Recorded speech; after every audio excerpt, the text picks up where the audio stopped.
Halo teman-teman, perkenalkan nama saya Fatia Zahra dari S1 Kebidanan dengan NIM 240610115. Di sini saya akan menjelaskan tentang cara pemberian obat dan bentuk obat.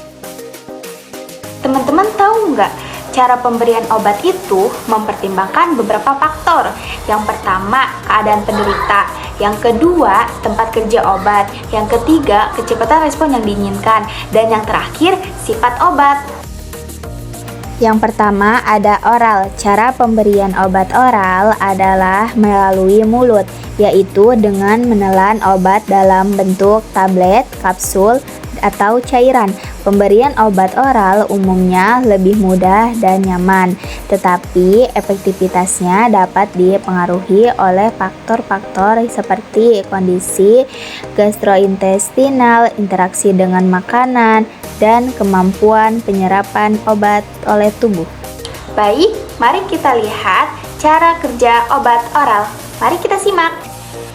Ketika Anda minum pil, perjalanan dimulai saat pil tersebut bergerak ke bawah kerongkongan dan mencapai lambung. Di lambung, pil mulai larut dalam lingkungan asam. Dari sini, pil yang larut sebagian bergerak ke usus halus. Usus halus adalah tempat sebagian besar penyerapan terjadi. Bahan aktif pil melewati dinding usus dan memasuki aliran darah. Proses ini sangat penting karena aliran darah bertindak sebagai jalan raya yang mengangkut bahan-bahan ini ke berbagai bagian tubuh.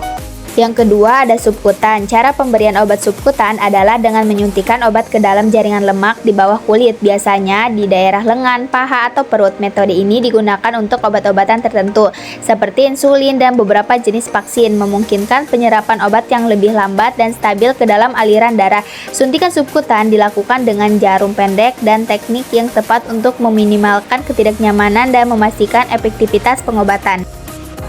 Nah, ini cara pemberian obat subkutan, teman-teman.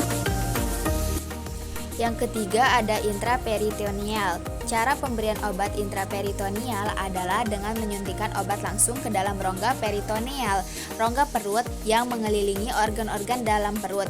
Metode ini sering digunakan dalam pengobatan tertentu seperti kemoterapy untuk kanker ovarium atau dalam dialisis peritoneal untuk pasien gagal ginjal. Pemberian obat intraperitoneal memungkinkan obat untuk langsung mengenai area yang terkena dan dapat meningkatkan efektivitas pengobatan. Prosedur ini biasanya dilakukan oleh tenaga medis yang terlatih. Pegang kulit mencit pada bagian tengkuk. Kemudian hadapkan mencit pada posisi terlentang. Penyuntikan ini dilakukan pada perut bagian kanan garis tengah. Jangan lupa, ketika proses penyuntikan, posisikan kepala lebih rendah dari abdomen untuk menghindari hati dan kandung kemih. Suntikan jarum menembus kulit dan otot masuk hingga ke rongga peritoneal.